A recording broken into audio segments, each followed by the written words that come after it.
On the night I thought I was welcome in my own home, my daughter leaned close and whispered, "That room is only for important guests." At first I laughed, thinking she was joking, but the look in her eyes froze me where I stood. 10 minutes. Later, I walked out of the very house I built, and what happened across the street changed everything. Before we continue, please subscribe to the channel and let us know where you're listening in the comments.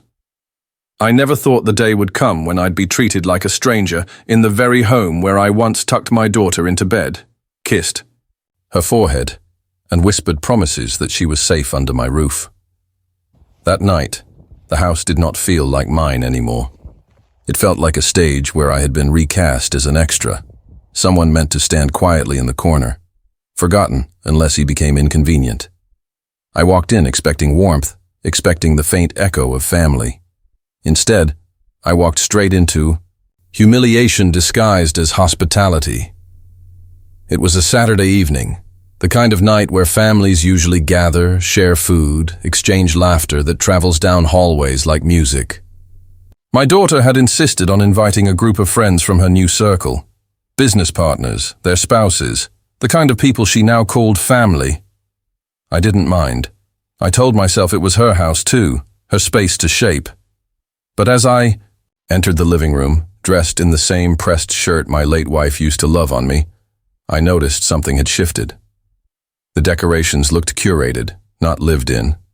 The smiles looked rehearsed, not real. Even the furniture seemed positioned to impress strangers rather than welcome kin. I saw her glide across the room in a satin dress, her glass raised high, her laughter pitched just a little too loud for comfort. When her eyes met mine, they softened. Briefly, just briefly, before hardening again into something I didn't recognize.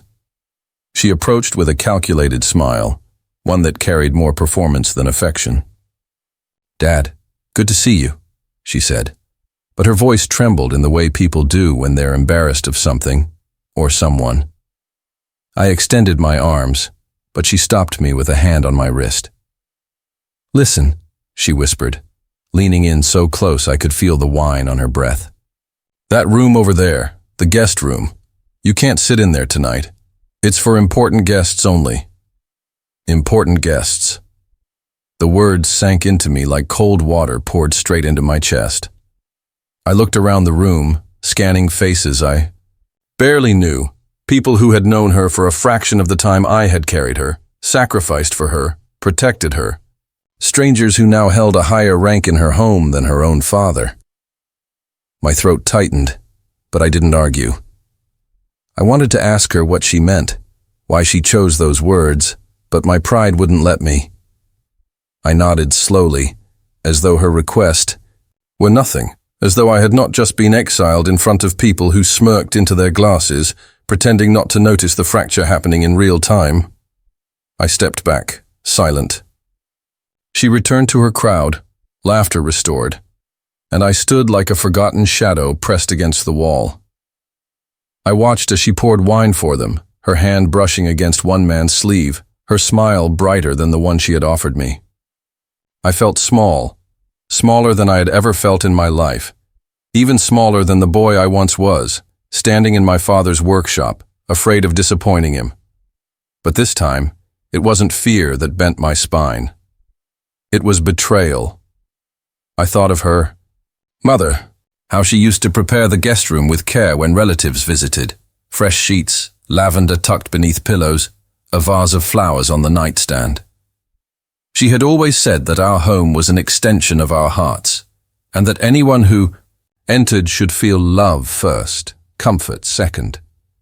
I wondered what she would say if she saw her daughter now, reducing that very room to a bargaining chip, a token of status.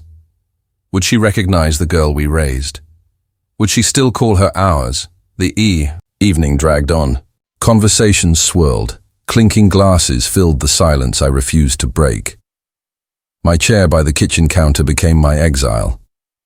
People passed me without acknowledgement, their perfumes and colognes clouding the air like smoke. My daughter never returned to ask if I was all right, never introduced me to the guests, never even looked my way again. She had placed me exactly where she wanted me, unseen, unheard, unnecessary. At some point, a man I didn't know, perhaps one of those important guests, glanced in my direction. He raised his brow as if to say, "Who is he?" My daughter's answer was simple, cutting. "Oh, that's just my father." Just my father. 3 words so casual, so dismissive, they stripped me bare. Years of sacrifice collapsed into a dismissive just. I wanted to scream. I wanted to pound the table until the glasses shattered, until the music stopped, until every single guest looked at me and remembered that I was not just anything. I was the man who built these walls with my own money, the man who held her when she cried, the man who kept this family together after her mother's death. But I didn't scream. I didn't fight. Instead, I sat perfectly still, the way one does at a funeral, when the grief is too large for tears and words become pointless. When the laughter grew louder, when the plates clattered with indulgence, I rose quietly from my chair. No one noticed. Not her, not the friends, not even the man who had asked who I was. I walked down the hallway that once echoed with her footsteps as a child, when she would run into my arms shouting, "Daddy!" after a nightmare. Now it echoed with silence. I glanced once at the guest room door, closed, guarded, forbidden.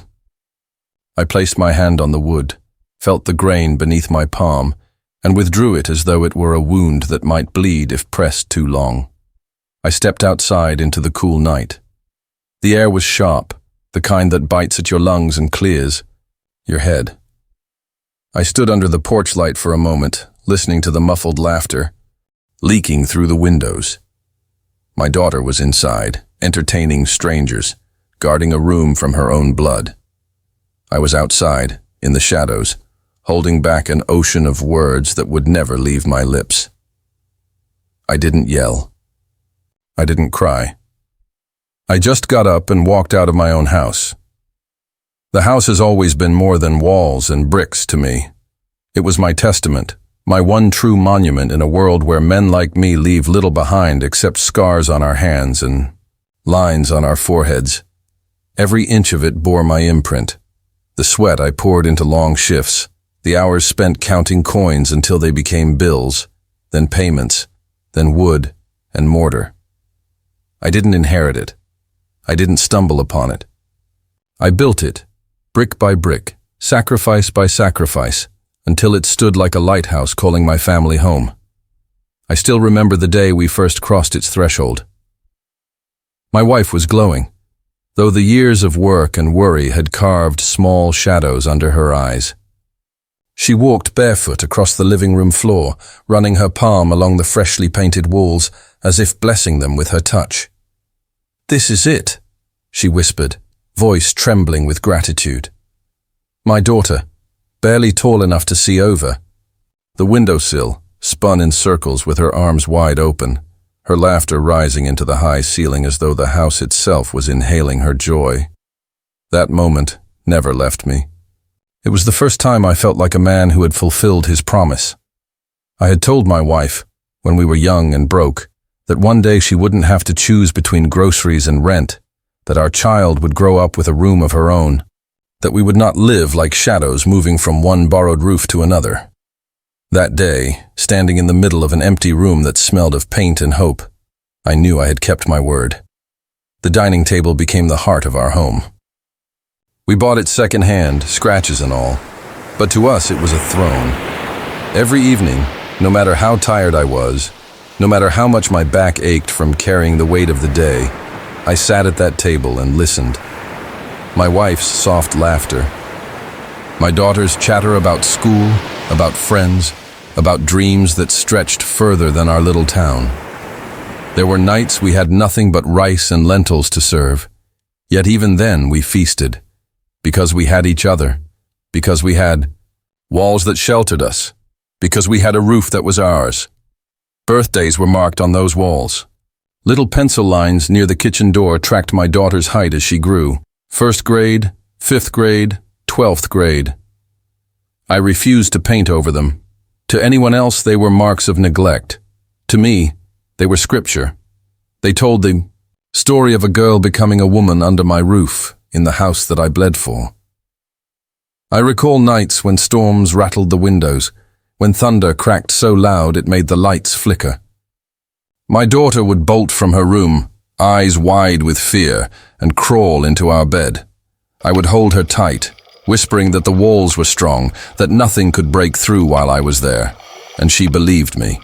She believed because it was true. That house was fortress and sanctuary, a shield I had raised with my bare hands. I mortgaged years of my life for that place. Extra shifts, missed celebrations, shoes I never bought, coats I wore long past their life. Every brick carried a piece of me. Every nail drove deeper into my body than the wood. When my daughter went to college, when she wore her cap and gown and said, "Thanks, Dad. I couldn't have done it without you," I smiled because I thought she understood. I thought she knew this home was more than shelter. It was my offering, my altar of love. But somewhere along the way, the house changed. The walls grew colder. The rooms became quiet. After my wife passed, the air shifted. Her laughter no longer filled the kitchen. The lavender she placed on the nightstand no longer sweetened the air. My daughter's footsteps, once quick and eager, became distant echoes as she visited less, called less, remembered less. The house was still mine in paper and payment, but not in presence. It began to feel like a museum of memories, a gallery of ghosts, and yet I kept it alive. I polished the wood, mowed the lawn, paid the bills. I thought that when she visited, she would remember what it meant, that she would sit at the table and see the invisible hands of her mother setting plates, hear the faint sound of her own laughter from years ago. I thought the house would remind her who she was, who we were. But that night, the night she told me the guest room was for important guests, I realized she had forgotten. The very room her mother had once prepared. For her grandparents, for her cousins, for friends who had no place to go, it had become a currency of status. The home was no longer memory. It was no longer sacrifice. To her, it was just a stage. I wandered through it that evening, after the laughter had dulled into background noise. My hand brushed across the kitchen table, worn but sturdy, the same one that had carried our meals and our joy. I traced the pencil marks on the door frame, faded but still there, a testament to years she no longer acknowledged. I stood in my bedroom, where her mother's photo sat framed on the nightstand, her smile frozen in time. The silence pressed against me from all sides, louder than the chatter echoing down the hall. This house, this monument of my devotion, was supposed to bind us. It was supposed to be proof that love is not spoken, it is built. But to her, it was a backdrop. To me, it was life. And in that moment, walking through the very rooms I had sacrificed everything to give her, I understood something I never wanted to face. It used to be filled with love. Now, it echoed with silence. Money, for me, was never numbers on a page. It was hours carved out of my back, minutes stolen from my sleep, days I traded away so that someone else might breathe easier. Every bill I earned was a piece of me, and every time I handed it over to my daughter, I told myself it was love taking shape in currency. I remember the first tuition payment.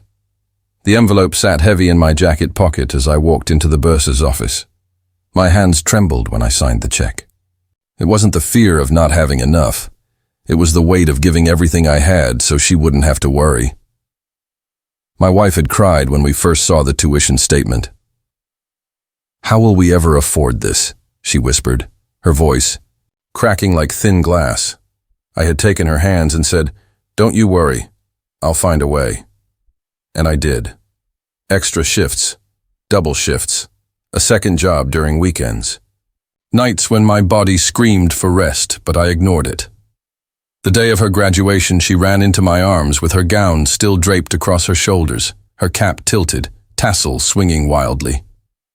"We did it, Dad," she said, as though my sweat and her studies were a shared burden we had both carried together. She kissed my cheek and whispered, "I'll never forget what you've done for me." Those words carried me through more years than I can count. Later came the wedding. I remember sitting across from her in the kitchen, her eyes wide and pleading, her voice trembling with excitement. "Dad, the venue is so expensive. We don't want to start married life with debt." My chest tightened because I had just finished paying off one loan, but I didn't hesitate. "Don't worry about that," I said. "You just focus on being happy." And once again, I signed the checks, my name appearing on contracts that demanded more than I should have given. On the wedding day, she held my hand before we walked down the aisle. Her voice quivered as she whispered, "You've given me everything. We'll always be there for you, Dad." The words melted me. I believed them. I believed her. My steps down that aisle felt lighter because I thought I was not just walking her into a marriage. I was walking into a future where my sacrifices would be remembered, honored, returned in love, if not in kind. But memories lie, or maybe people do. Because years later, when she stood in that living room telling me the guest room was reserved for important guests, she didn't just exclude me from a room. She excluded me from the very promises she once made. "We'll always be there for you, Dad." And yet, there she was, looking me in the eye and saying, "You need to leave." There were other times. A house down payment when she and her husband wanted to buy a place they couldn't afford. I still have the receipt tucked away in a folder, proof that I withdrew money from my retirement savings, money I couldn't replace, because she called me crying on the phone. "Dad, please. They won't approve us without more cash. I don't know what to do." And of course, I said yes. I always said yes. I told myself it was my duty. I told myself she would remember. There were the loans I co-signed, smiling in the banker's office even as my stomach knotted. The banker had looked at me carefully, his pen hovering. "You understand, sir. If they default, you're responsible." And I nodded, as though the weight of the world was something I had grown accustomed to carrying. I signed anyway. I signed because my daughter's eyes were on me, full of trust, or maybe not trust, expectation. I didn't see it then, but looking back now, it wasn't a plea. It was certainty. She knew I would shoulder it. I always did.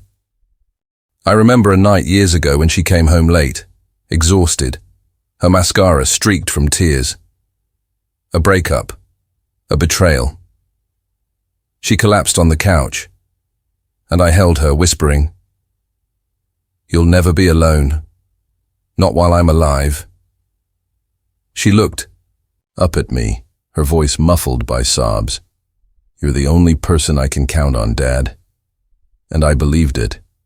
I believed it so deeply that I made it my life's mission to ensure she never had to face a locked door, a collection notice, or a hunger. Bang! I built a fortress of stability around her, even if it meant letting the walls crumble around me. But now, when I replay those moments, they no longer feel like gratitude. They feel like transactions. I was the lender who never asked for repayment, the insurer who never sent a bill, the safety net she assumed would never tear. My love had become invisible because it was constant, like air, like water, not noticed until gone. I think about those promises she whispered. "We'll always be there for you, Dad." And I realize now they weren't vows. They were rehearsed lines, said in the moment, forgotten as soon as the applause faded. I paid her debts with my time, my health, my very being. But when the balance shifted, when I became the one in need of dignity, she turned her face away. It's strange how the mind works. When I sit alone, I sometimes see those receipts in my memory, not on paper but etched into my skin. Tuition checks scarred into my palms. Wedding deposits tattooed across my arms. House payments inked along my spine. Each sacrifice branded into me like proof of a contract no one else signed. But the cruelest truth is this: It wasn't that she forgot. Forgetting is passive. Forgetting is accidental. What she did was worse. She erased it. She rewrote the story so that my contributions were invisible, so that the home I built, the life I secured, the future I gave her could be claimed as hers alone.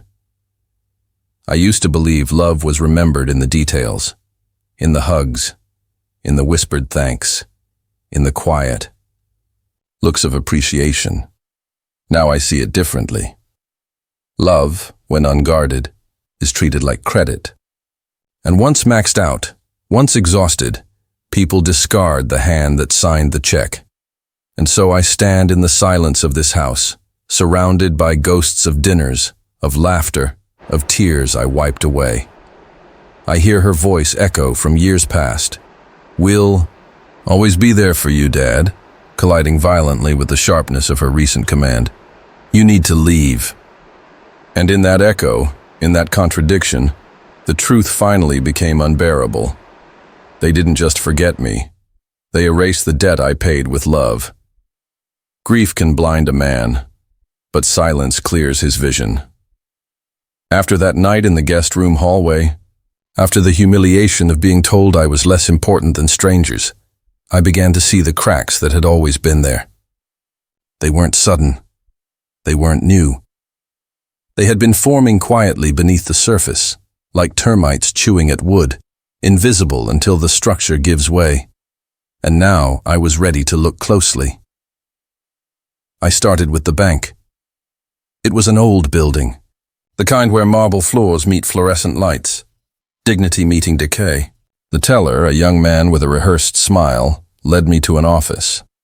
The manager recognized me. He had handled my accounts for decades, watched me deposit paychecks that barely covered the ink on the statements, watched me grow from a struggling father into a man who thought he had secured his family's future. "Mr. Carter," he said gently, as if he already knew why I had come. "How can we help you today?"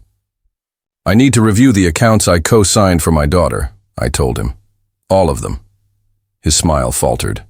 He tapped a few keys, the screen lighting up with records I had long forgotten, records I had convinced myself were just formalities, symbolic gestures of trust. He turned the screen toward me, rows of numbers, balances, red notations, words I didn't want to see: default, delinquent, final notice. The mortgage I had co-signed years ago, 3 months behind. A business loan, silent for nearly a year, interest compounding like a disease. Credit lines maxed out, penalties stacked like bricks on my shoulders. And my name, in bold letters at the bottom of every page, stamped like a signature of guilt. I sat back in the chair, the air around me growing thin. "Why wasn't I notified?" I asked, though I knew the answer. He hesitated. "All communication was redirected to the primary account holder. Your daughter. My daughter. The same one who had smiled at me on her wedding day, promising she'd always be there. The same one who told me not to worry, that she and her husband would handle their affairs. All this time, notices had been piling up in her mailbox, not mine. She had shielded me not from the burden, but from the knowledge, letting the debts rot in silence while my name remained bound to them like a noose. I left the bank with copies of everything, pages and pages of numbers and signatures, each one a reminder that trust, when given blindly, can be weaponized. The lawyer's office was next. A man I had known for years, gray-haired, sharp-eyed, the kind who could see through half-truths before they were spoken. I laid the documents before him. "Tell me exactly what I'm facing," I said. He adjusted his glasses, flipping through the papers with the patience of a surgeon. His brow furrowed. His pen tapped lightly against the desk. Finally, he looked at me. "You're liable, Henry. Every loan you co-signed, every mortgage you attached your name to, you're legally responsible. If they don't pay, the creditors will come for you." I closed my eyes. The room spun slightly, not from surprise, but from confirmation. Some part of me had known this all along. I had just hoped, foolishly, that love would keep them from letting it come to this. And bankruptcy? I asked. He nodded grimly. Their filings would wipe them clean, but not you. You're not protected under their declarations. You'd carry the weight. It felt like betrayal layered upon betrayal. Not only had they forgotten my sacrifices, they had ensured I would pay for their neglect, even in my silence. They had built a future on debts written in my blood. And when the structure collapsed, it would be me buried beneath the rubble. I walked home that evening with the documents pressed against my chest. Each page felt like a stone, heavy and cold. By the time I reached the porch, the house no longer looked like a sanctuary. It looked like collateral, one more asset the world might strip from me if I didn't act. I sat at the kitchen table, the same table that once bore birthday cakes and laughter, and spread the documents out like a map of war. My wife's photograph watched me from the nightstand in the other room.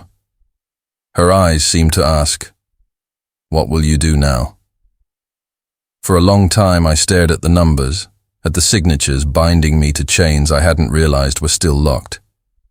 Rage simmered beneath my skin, not the loud, destructive kind, but the quiet, molten kind that burns hotter the longer it stays hidden. They thought I was grieving, and I was. But grief had not killed the man I used to be. Before I was a father, before I was a husband, I was a strategist. I was trained to read numbers, to see patterns, to understand that every move has consequences. I had built not just a home, but a life out of discipline, precision, calculation. I had let love soften those instincts, let family dull the edges of the blade. But now the blade was sharp again. I gathered the papers into a neat stack, slid, then back into the folder and placed my hand on top of it. The decision was not loud. It did not come with anger or shouting. It came with silence, the same silence I had walked out with that night. They thought they had left me behind. They thought the old man they dismissed was too broken, too weary to notice. They thought I was grieving. They forgot I was trained for this. I had spent years letting myself believe I was nothing more than a father, a widower, an old man in the corner. But before all of that, before the wrinkles and the softened hands, I was something else. I was a banker, a planner, a man who knew how to read numbers not as digits but as stories. Stories of desperation, ambition, collapse, and recovery. I could see through balance sheets the way a surgeon sees through skin, down to the organs, to the weak points, to the infections spreading unseen. And if there is one thing I learned in those years behind a desk, guiding families through mortgages, debts, and foreclosures, it was this: numbers don't lie, people do. So I became who I used to be. Quietly, methodically, I began with credit. Reports.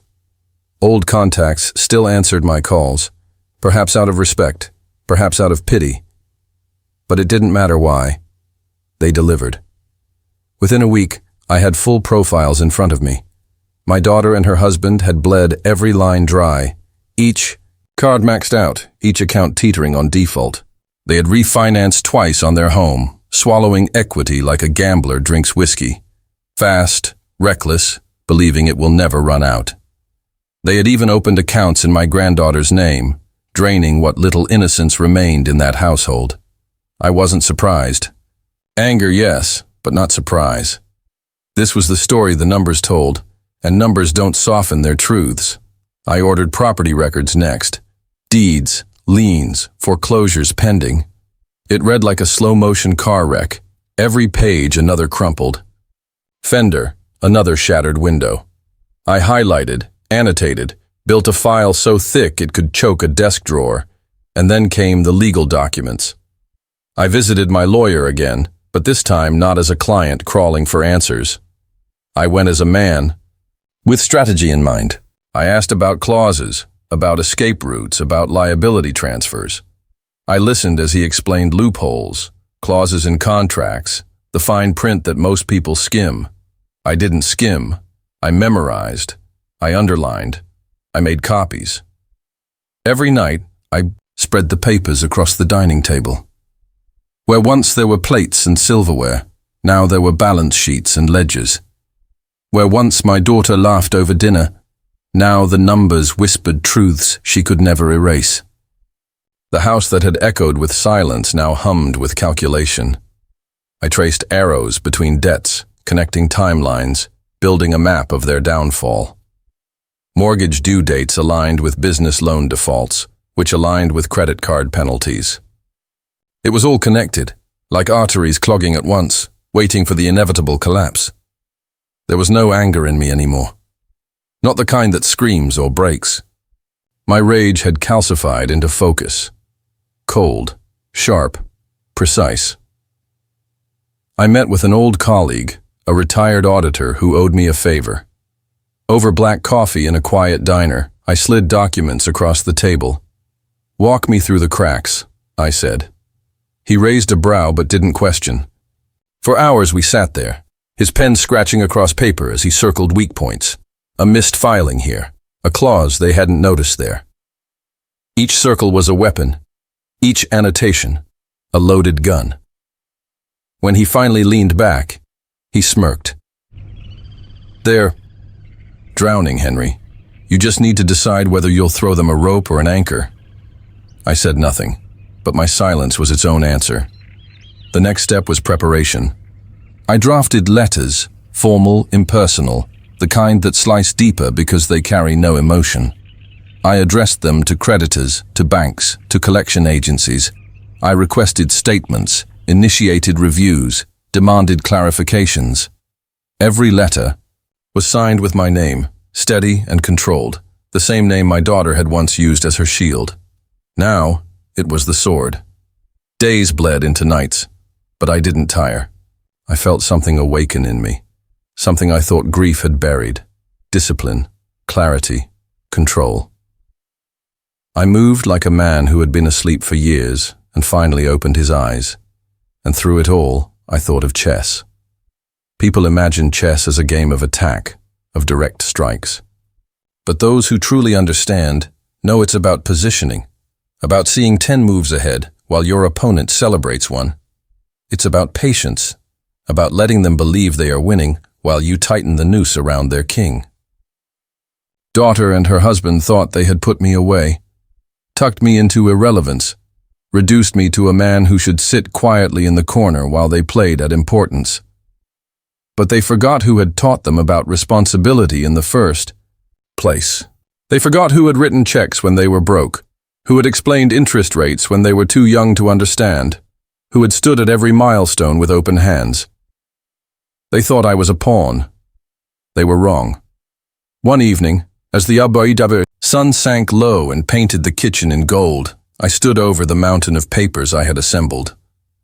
My wife's photograph sat beside them, her smile faint in the fading light. I placed my hand over hers and whispered, "I'm not done yet." The silence of the house didn't mock me anymore, it applauded. Because now, finally, I was ready. You don't play chess with someone who invented the board.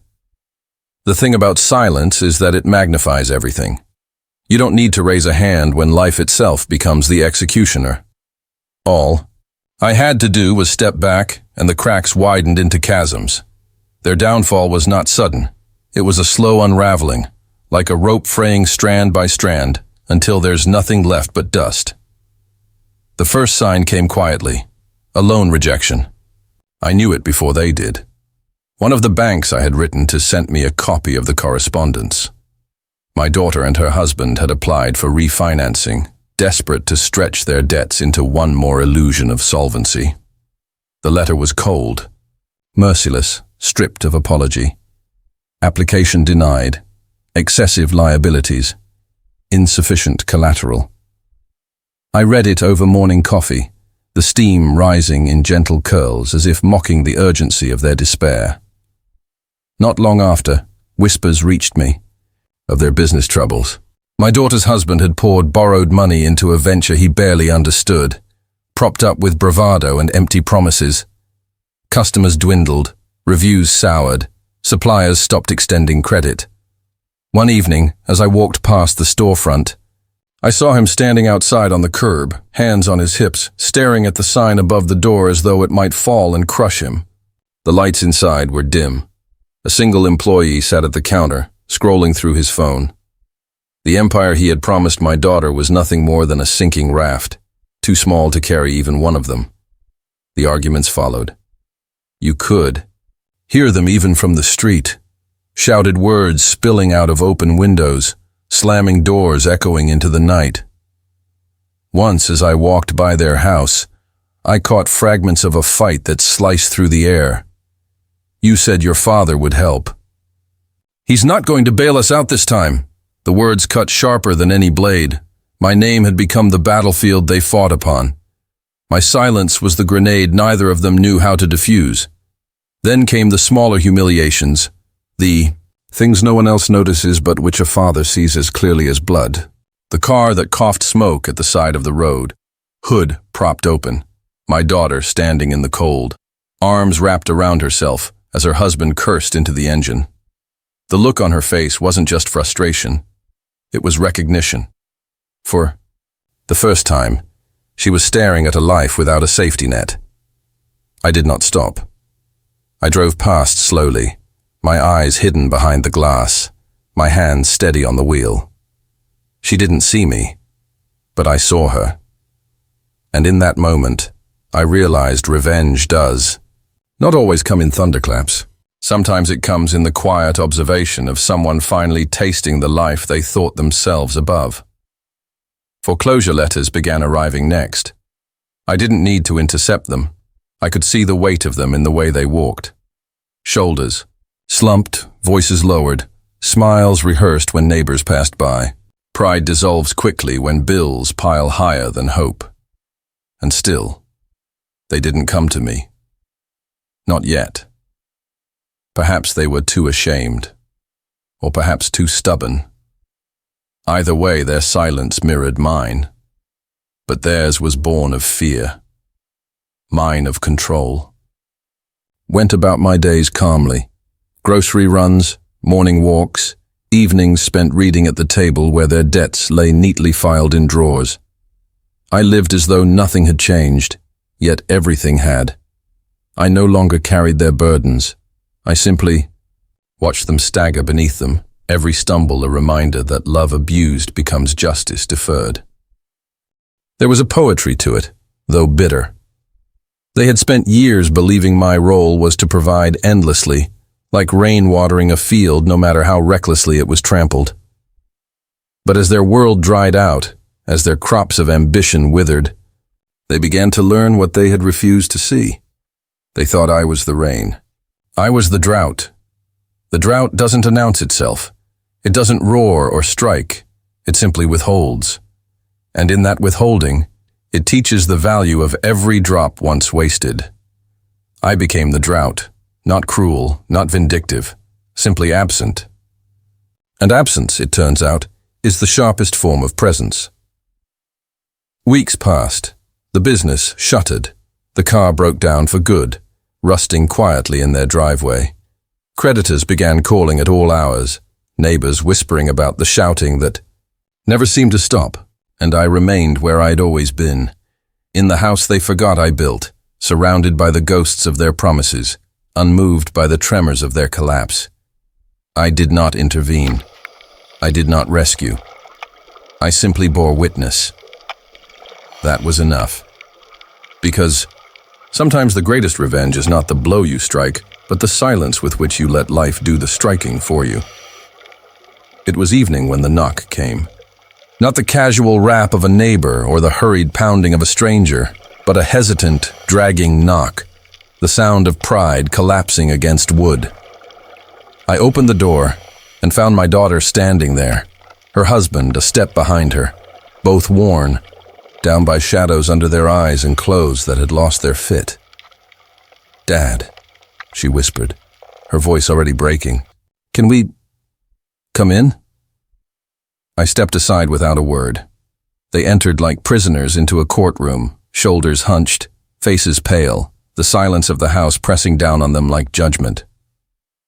They sat at the table, the same table where she once celebrated birthdays, the same table where her mother's laughter had lingered like perfume. Now it was a confessional booth. My daughter wrung her hands as her husband cleared his throat. "We're in trouble," he said, his voice low. "The bank. They've closed every door on us. We don't know what to do." My daughter's eyes darted to mine, wet with unshed tears. "Dad, you've always helped. Please, just this once more." I said nothing. I let the silence stretch until it became unbearable. She reached across the table, her fingers trembling. "Do you remember my graduation day? You held me so tight, and I promised I'd never forget what you did for me." "I meant it, Dad. I did. Please, don't turn away from me now." Her husband added quickly, "Your wife, she wouldn't want this. She'd want us to stay together as a family. She'd want forgiveness." His words were sharp with manipulation, but his eyes betrayed the panic of a man clinging to wreckage. Still, I did not answer. Tears spilled over my daughter's cheeks. She leaned closer, her voice desperate. "Do you remember Mom's last night here? She told me to take care of you. She said we had to be strong together. Dad, I tried. I swear I tried. Don't let everything fall apart. Not now." Her words twisted like knives. They didn't come empty-handed. They came armed with memories, wielding the dead like currency. But the silence remained. I simply watched the way their bodies folded inward, the way their dignity leaked onto the floor, the way their words turned from demands to pleas. Finally, she broke completely. Her forehead pressed against the table, her sobs muffled against the wood. "Please, Daddy. I don't want to lose everything. I don't want to lose you." Her husband placed a hand on her back, his voice rough. "We've made mistakes. We know that. But you can fix this. You always fix things." I looked at them then, not as family, not as blood, but as debtors who had come to the only lender left. Their tears were collateral, their memories bargaining chips. But I had already learned the truth. Family is not what you call yourself when times are good. Family is proven when sacrifice is honored, not erased. So I rose from my chair slowly, pushing it back with deliberate calm. They looked up, hope flickering in their eyes like a candle fighting against wind. I leaned forward, my voice quiet, steady, final. I wasn't their family anymore. I was their creditor. They came back a week later, hollowed by sleepless nights and creditors' calls. I let them sit at the table again, their bodies small against the wide wood I had once polished for birthdays and dinners. This time, I did not let silence alone do the work. I opened the drawer beside me and placed a thick folder on the table. The sound it made was deliberate, heavy, final. My daughter's eyes flickered to it. Her husband stiffened. Neither spoke.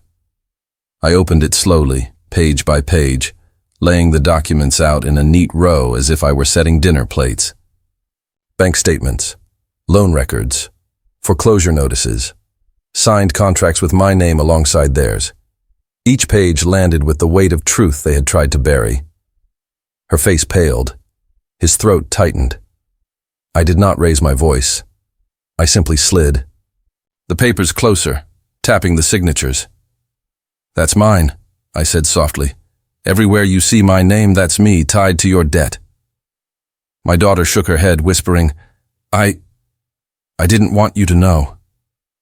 I met her eyes with steel. "You didn't want me to know? Or you didn't want me to stop you?" Her husband leaned forward, his voice strained. We thought we'd make it work. Just needed time." I spread another sheet before them. The business loan, long defaulted. The interest stacked higher than the principal.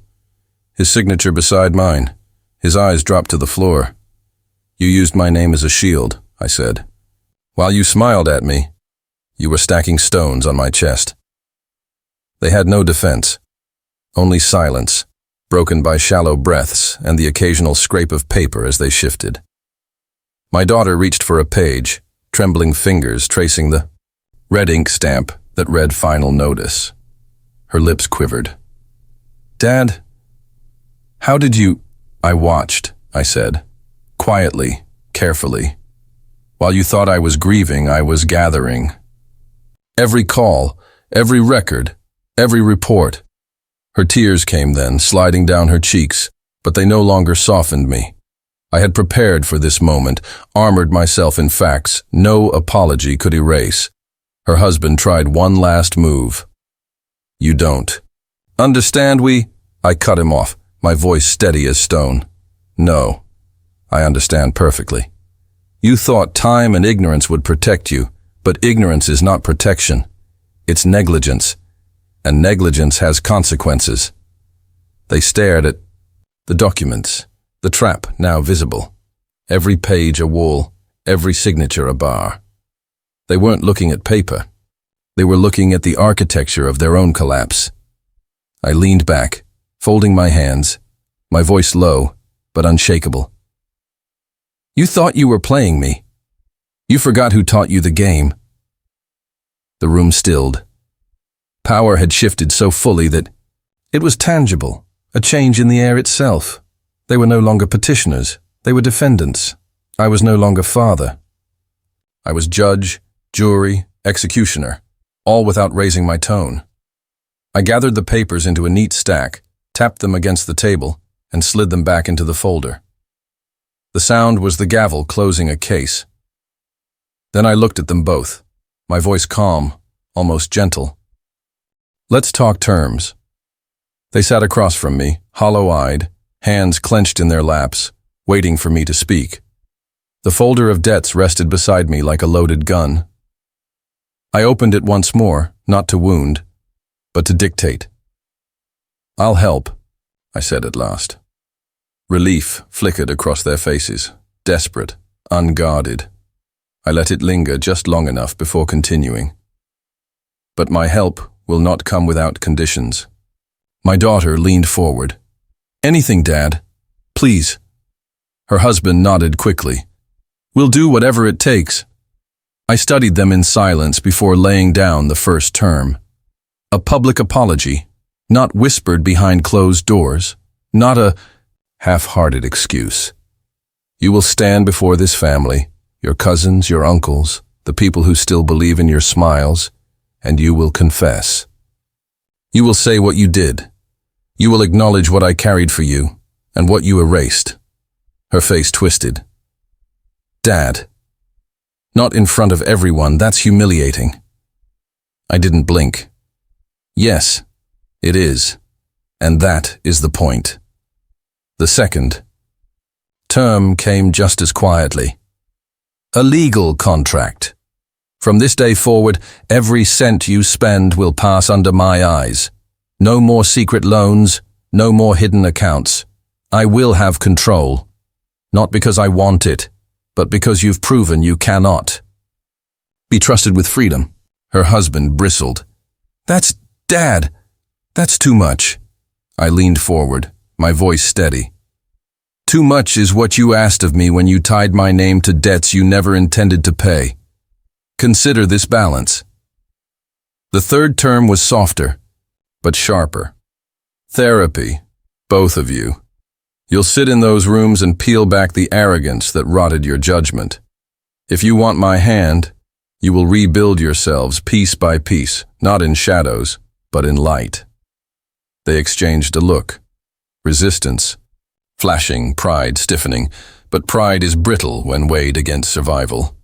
My daughter's voice broke the silence, weak but resigned. "If that's what it takes." I gave the final term slowly, each word deliberate. Obedience. When I say no, it means no. When I say enough, it ends. You will learn that my mercy is not your right. It is your last chance. The room grew still. Their resistance cracked under the weight of reality. Her husband tried to protest once more, but his voice faltered. "We'll do it. Whatever you say." I studied them, long enough for the silence to remind them that this was no victory. It was sentencing. Then, from the folder, I withdrew the check. It was not large enough to free them, only enough to keep them from drowning. I placed it on the table, the paper sliding across the wood like a blade unsheathed. Their eyes locked onto it as though it were salvation itself. My daughter reached for it, but I held it firm, my hand pressing down on the edge. I let her feel the resistance. Let her know this gift came with weight she would never escape. Then I released it, my voice cutting through the silence. Mercy isn't free. The house was quiet again, not the brittle silence of abandonment, but the full-bodied hush of a place at peace. The papers were gone, the negotiations finished, the signatures drying in ink. What remained was stillness, and for the first time in years, it felt like mine again. I walked through each room slowly, letting my hand brush against familiar surfaces. The dining table, scarred by years of use, stood solid as ever. The pencil, marks on the kitchen doorway, still traced the height of a child who once laughed without limits. In the living room, faint echoes of birthday songs seemed to hum against the walls. These were not ghosts anymore. They were guardians, reminders that my sacrifices had not been in vain, even if memory had tried to erase them. In my bedroom, I paused at the nightstand. The photograph of my wife sat there, her smile eternal, her eyes locked on mine in a way that time could never dim. I picked it up, holding it carefully, my thumb brushing the edge of the frame. "It's done," I whispered. "They'll never understand, but it's done." The window let in a thin strand of evening light, spilling across the bedspread. Dust motes floated lazily, unbothered by the weight of the world. I sat down, the photo still in my hand, and let the quiet fill me. There was no anger left. No bitterness. Only a deep, grounded calm that comes when justice finally takes its seat. They had come begging. They had bowed. They had signed. Their pride had been stripped away, their illusions shattered, their lives tethered to the very man they had tried to exile. I had not shouted. I had not struck. I had waited, I had watched, and I had moved with the patience of stone. Now the burden was no longer mine. The debts were bound to them, the obedience sealed in writing, the truth laid bare for all to see. And me? I was free. Not free of memory, not free of loss, but free of the weight they had chained to me. I leaned back, eyes closing briefly, and let myself imagine her, my wife, standing in the doorway as she once did, arms crossed, smiling softly at the sight of me at rest. She would not have chosen cruelty. She would not have wished vengeance. But I think she would have understood justice. She always did. Outside, the night deepened, but I did not feel the cold. I felt only the warmth of closure, the knowledge that the house I built still stood, and within it, so did I. They wanted me gone. Now they can't move without me. Kindness is not weakness. It's patience, weaponized. Justice wore the scent of roses this year.